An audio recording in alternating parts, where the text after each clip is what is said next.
The first alert came just after midnight. My phone lit up with a low vibrating buzz, no ringtone, just a dull hum like it was afraid to wake me. I picked it up, eyes half closed.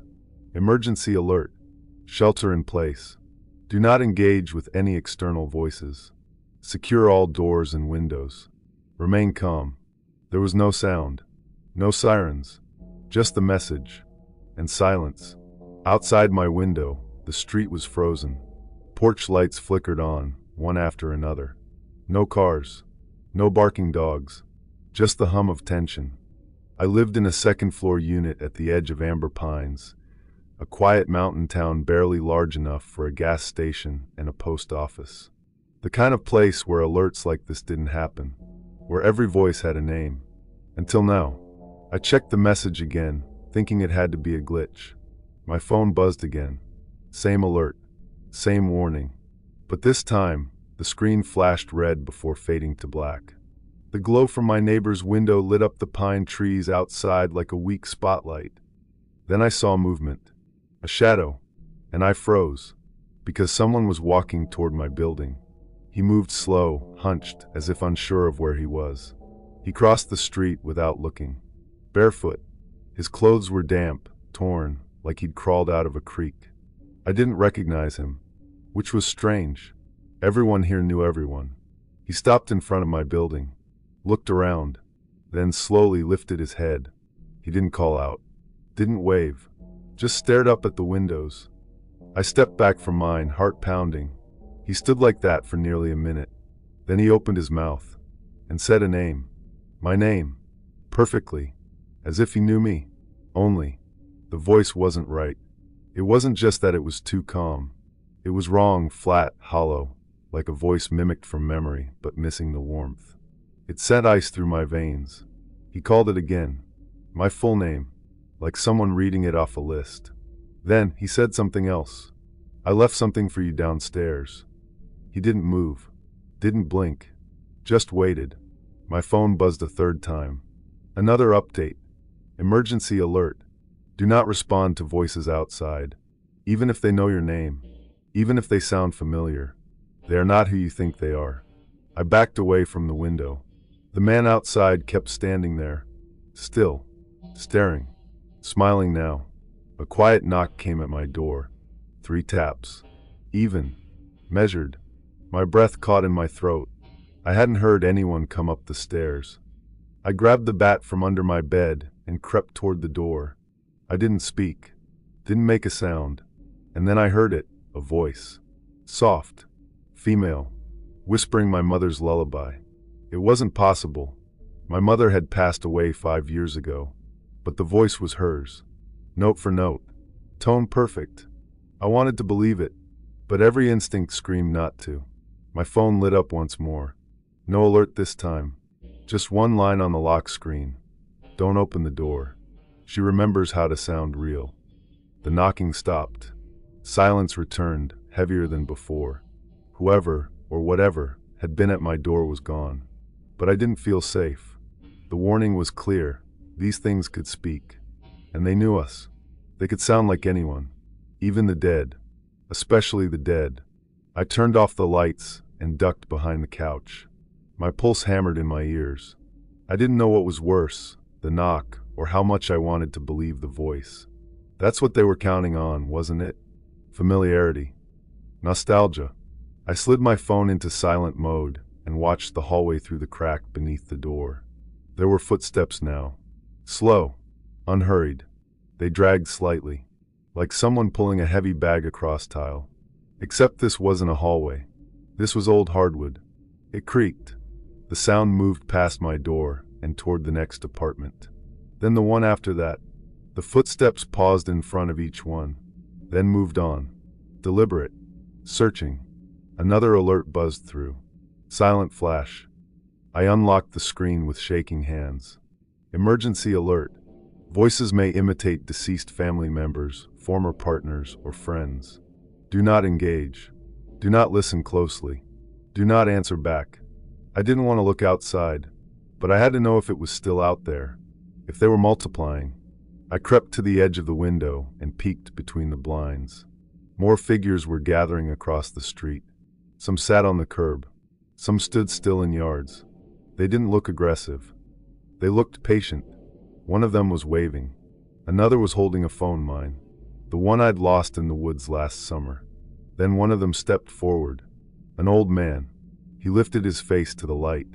And for a second, I could have sworn it was my grandfather. He'd died when I was 12. Same flannel coat. Same white beard.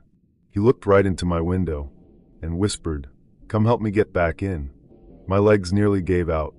The door to the building creaked open. Someone was letting them in. I heard the rusted hinge echo through the stairwell. More footsteps. Heavier. Faster. Someone panicking, running across the third floor. Then a voice desperate. "Open up. Please, they're not." It cut off suddenly. Hard thud. Then silence. I locked my bedroom door and pushed my dresser in front of it. Whatever was out there, it wasn't just imitating. It was infiltrating, luring people with memories, with guilt, with love, every emotion they could weaponize. That's what made it worse. I turned on the emergency radio.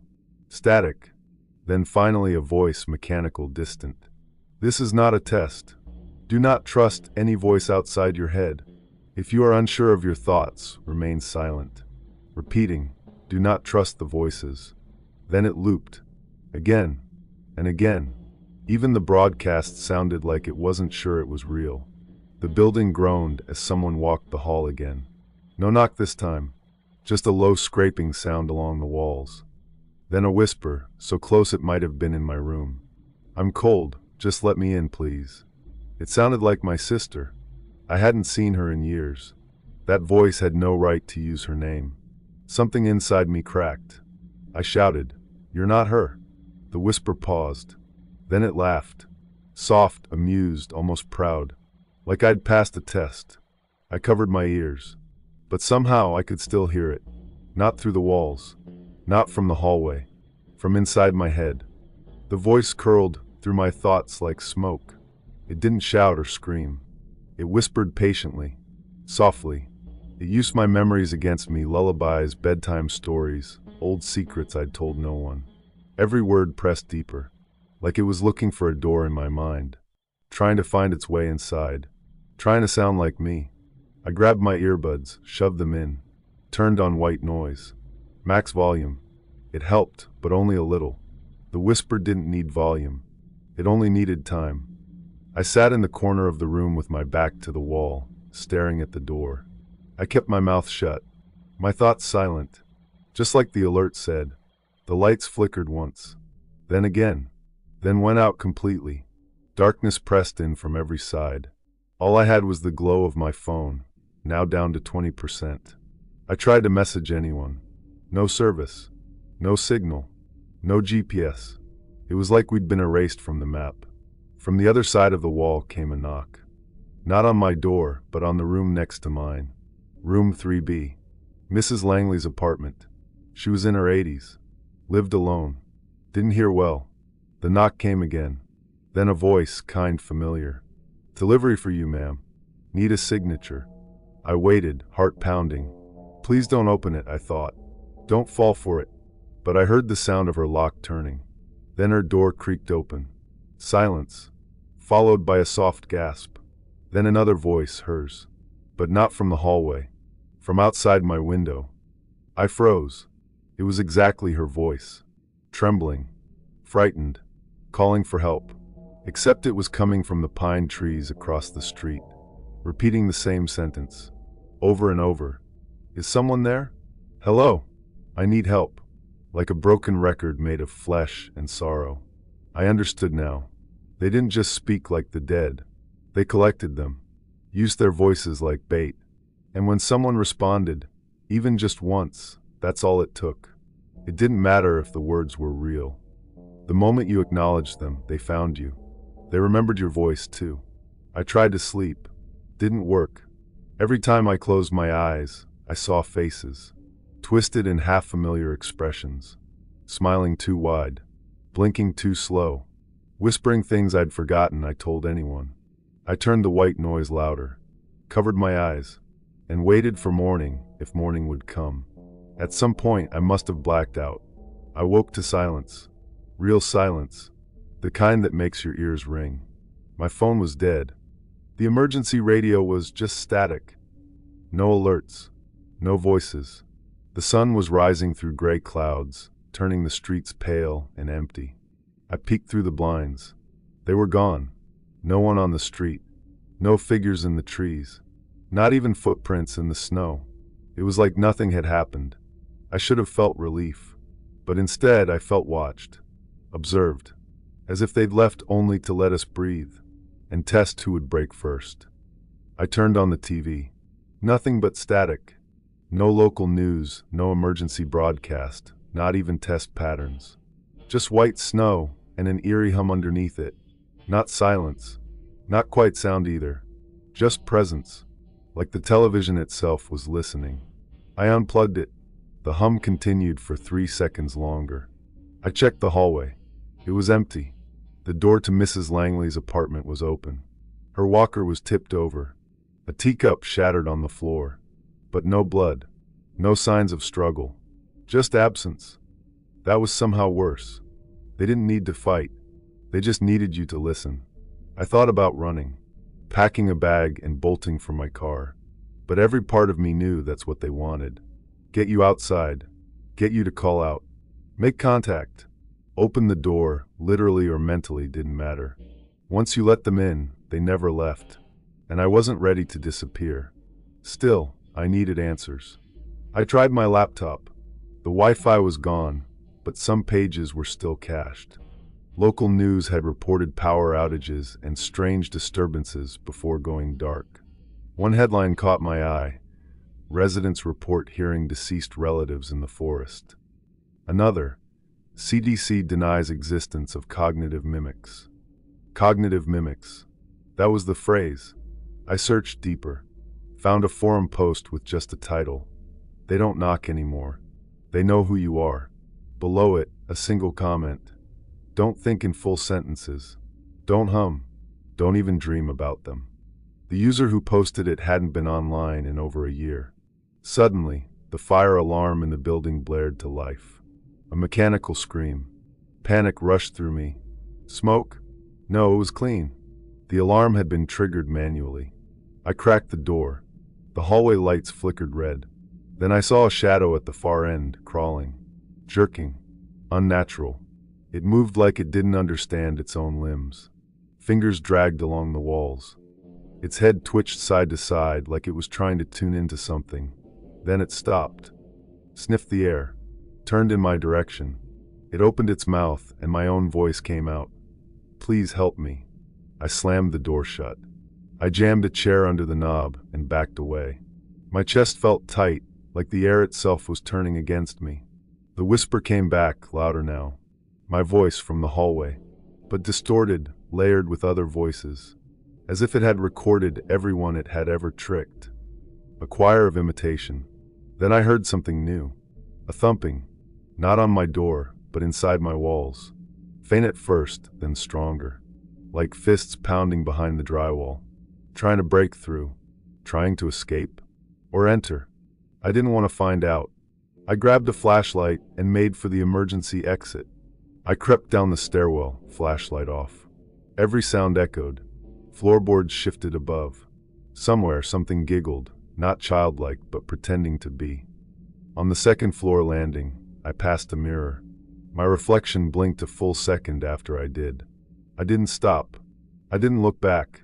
The stairwell felt colder with every step. Not just the air, but the feeling itself, like the building had begun to forget it was ever meant to be lived in. Every creak echoed longer than it should. My breath fogged gently in front of me, but there was no breeze. Nothing was open. That cold wasn't coming from outside. It was something else. Something that didn't belong. I paused on the first floor landing. The exit door was ahead, bright red with a glowing green sign above it. But I didn't move, because behind me, on the stairs I just came down, I heard someone breathing. Not fast, not panicked, just steady and soft, like they were watching me, waiting. I turned slowly. There was nothing there. No shadow, no figure, But I knew I wasn't alone. The air was too still. I held my breath and took one careful step backward, then another, until my hand found the bar on the door. And then a voice whispered right by my ear, "You almost made it." I shoved the door open and ran outside. Snow crunched under my feet as I stepped into the morning light. But the sky was wrong. It wasn't gray anymore, it was colorless, as if the world had been paused, drained of hue, frozen in a moment that never ended. No birds, no cars, not even the wind, just silence stretched too far. I sprinted to my car. It unlocked with a chirp, too loud for this quiet world. I jumped in and locked the doors. Turned the key, engine coughed. Once, twice, then started. The radio turned on with it, and from the speakers came my voice, crying, begging, pleading for help I never asked for. I punched the power button. Silence returned. The road ahead was clear, but unfamiliar. The trees looked taller, the sky lower. The town I'd lived in my whole life felt like a memory someone else had borrowed. Still I drove. Slowly, carefully, avoiding the shadows that moved just out of sight. As I passed Main Street, I saw someone standing in front of the diner. They wore my jacket, stood with my posture, but their face smiled in a way I never could. It raised a hand and waved, and I knew. They weren't just mimicking voices anymore. They were practicing wearing us. I kept driving, past empty stores and silent houses. The world felt staged, as if it was being acted out just for me. But not from the phone, from the car itself. 3 words in red, "Do not think." It repeated every 10 seconds. Do not think. Do not think. As if the idea itself had become dangerous. I switched off the display, but the message was burned in. I began to wonder, were they not trying to get in? Were they trying to pull us out of ourselves, out of our reality? Ahead, I saw the welcome sign for Amber Pines, but I had already left the town. Somehow, I was back at the start. I hit the brakes. Snow spun beneath my tires. My headlights flickered, and there, in the middle of the road, stood me. Not a copy, not a shadow. It was me, frozen in terror. I sat frozen, staring at the figure ahead. It didn't move. It didn't blink. But I knew what it was. It was the version of me that had listened. The one that let the voice in. And now it stood there, like a warning, or a lure. Its mouth began to open, too wide, too slow.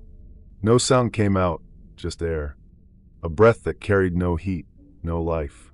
Then it raised a hand and pointed behind me. I looked in the rearview mirror. There were shadows walking out of the trees. 10, 20, all with faces I knew. Some alive, some long dead. I threw the car into reverse and turned sharply. Tires screamed against the ice. The figure in the road didn't move as I passed through it. There was no impact, no resistance, just a cold wave that passed through me like stepping through memory. And for a second, I felt myself fading, not dying, unwriting, losing pieces of thought, snippets of self. What street did I grow up on? What was my mother's voice like? The more I remembered, the more I felt something watching those memories, as if feeding on them, as if learning. I had to ground myself. I whispered my name, my birthday, the smell of coffee, the sound of rain, little things that still felt real. With each word, the world came back into focus, but not fully, as if I was no longer allowed to be entirely real. I found a road I didn't recognize. It wasn't on any map.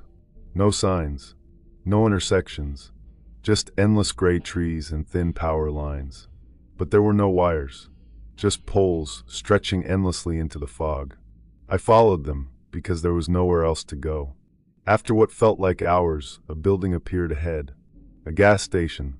Lights flickered weakly inside.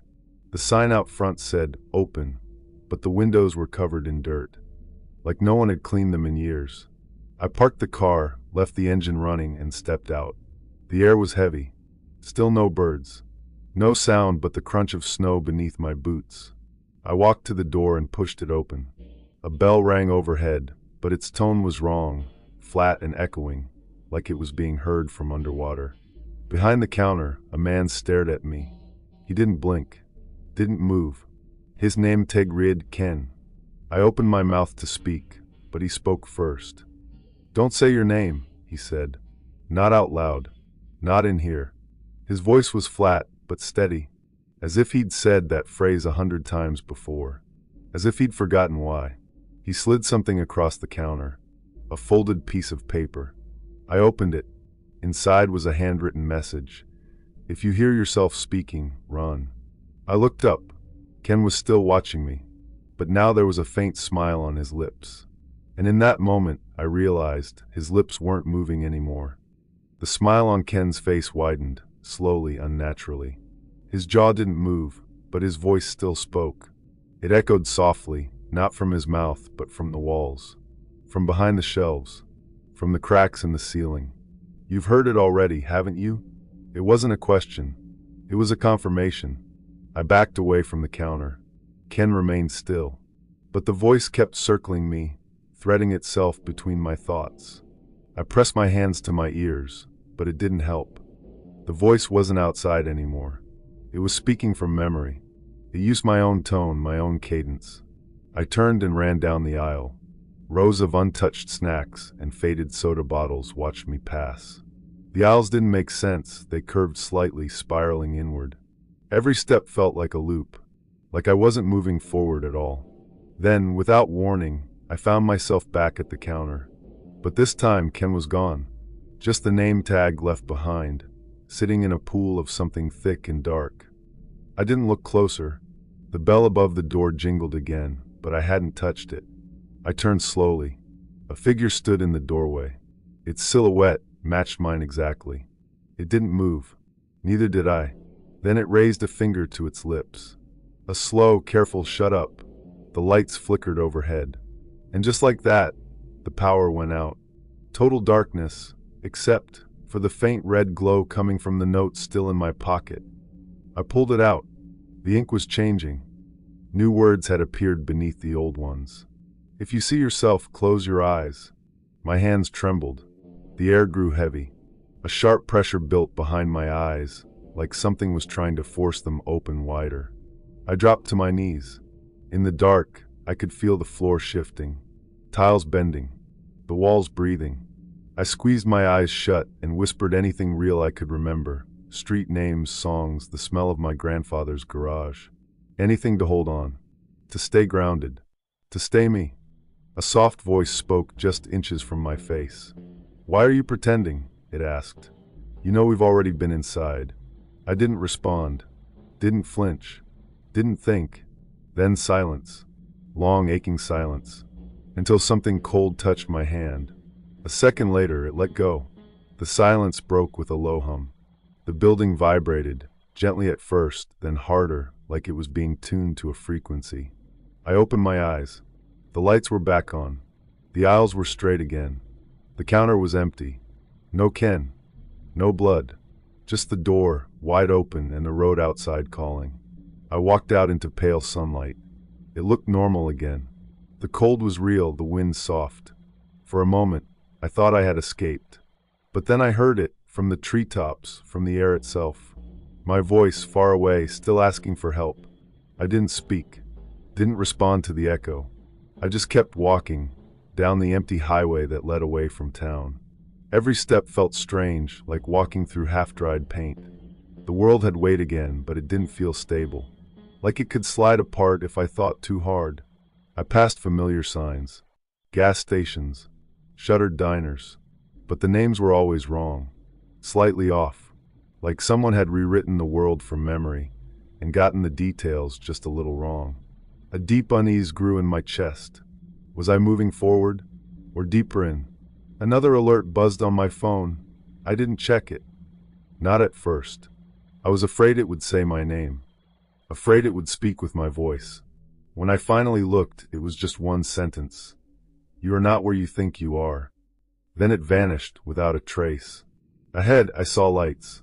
A checkpoint. Military vehicles. Men in hazmat suits. It looked official, a relief. Finally, something real. They waved me forward. Asked for ID. I didn't hesitate. I handed it over. And then I heard it again, my voice. Not from me. It was coming from behind one of the tents.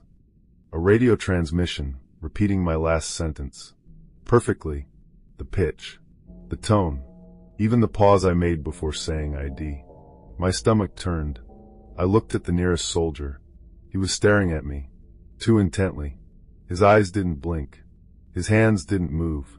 The other soldiers stood perfectly still. Too still. Then one of them leaned close and whispered, "You're the original, right?" I didn't respond. I didn't breathe. He smiled, as if I had confirmed it. Then he stepped back. "You can go," he said. The gate opened. I stepped through, but didn't feel relief. The camp behind the gate was quiet. Too quiet. The buildings were lit, but empty. No sound. No movement. Just shadows that bent the wrong direction. I walked to the center of the compound.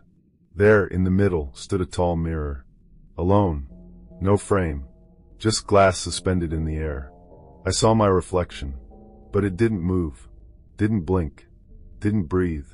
Then it smiled slow, wide, and wrong. I turned to run, but the world shifted. My feet sank into asphalt like wet clay. The sky folded inward. The buildings twisted into shapes I didn't recognize. This wasn't a base. It never had been. It was a trap. A place built from my expectations, just convincing enough to enter. The emergency alert buzzed one last time. This time, the screen stayed lit. Red text on black. "Do not respond to yourself." I dropped the phone. The glass cracked, but the words stayed visible. Even in the broken shards, they glowed. And from behind me, I heard my own footsteps, getting closer. I turned slowly. No one was there. But the footsteps continued. Right behind me. Soft. In rhythm with mine. But they didn't stop when I did. That's when I knew something else had learned my pattern. It didn't need my face anymore. It had my presence. The mirror pulsed.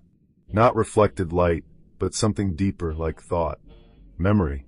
It showed places I had never been, but somehow remembered. Voices I hadn't heard, but knew were mine. Then suddenly the reflection began to speak. "I was first," it said. "I let them in." Its voice was cracked and distant, like an old recording. I couldn't move. It leaned forward. Its mouth hung open, but the sound came from the walls. From the floor. From inside my head. "You're not outside anymore," it whispered. "You're what's left when the door closes behind you." Then the mirror shattered, not into glass, but into images. Scenes from my life. All wrong. All rewritten. I watched my childhood, but I wasn't in it. I was watching someone else, wearing my memories, my face. Laughing with my friends. Sleeping in my bed. They had taken more than my voice. They had taken my place. And I had become the copy, trapped in the echo. Suddenly alarms blared. But they weren't coming from the compound. They were coming from everywhere. The sky. The ground. Inside my chest. Emergency alerts stacked on my phone screen. Containment failed. Original unstable. Silence recommended. I backed away from the mirror fragments. They hissed and sparked. My reflection now twisted, distorted. A voice spoke again, this time from inside me.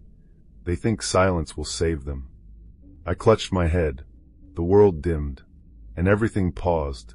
It was like the universe took a breath. A single still moment. No light. No sound. Just pressure. Then a whisper. Not mine. Not anyone's. Just sound. Pure and raw. And it said, "Erase." The ground gave out. I fell, but not down. It felt like falling inward. Through thought. Through memory. Each layer darker, more fragmented. Familiar things crumbled as I passed. Names, faces, even fear. Then I landed. Soft. In a room that looked like mine. But wrong. Everything was slightly reversed. Furniture mirrored. Clock ticking backward. And outside the window, nothing but fog. An endless, pale void. The emergency alert buzzed once more. This time it spoke. A new voice. Not mine. Not the copy's. Something ancient. "Welcome, Anchor. Thank you for returning the signal." I didn't understand. But I knew one thing. I wasn't going home. The door opened. No wind. No sound. Just the feeling that I was expected.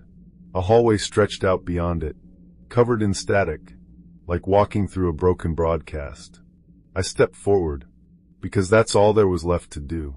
As I walked, the walls whispered, not in sentences, but memories.